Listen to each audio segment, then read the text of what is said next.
Star प्रवाहावरील ठिपक्यांची रांगोळी या मालिकेत शशांकची भूमिका साकारत घराघरात लोकप्रिय झालेला अभिनेता म्हणजे चेतन वडनेरे।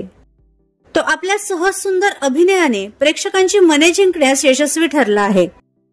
काही दिवसांपूर्वी चेतनने अभिनेत्री रुजुता धारप सोबत लग्नगाठ बांधली। आता लग्नानंतर तो पुन्हा एकदा मालिकेत झळकण्यास सज्ज झाला आहे। लवकरच चेतन झी मराठीवरील एका नवीन मालिकेतून प्रेक्षकांच्या भेटीस येणार आहे।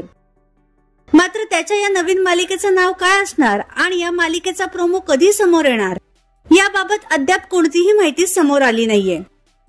चेतनच्या या नवीन मालिकेसाठी सध्या प्रेक्षकांमध्ये कमालीची उत्सुकता पाहायला मिळतेय।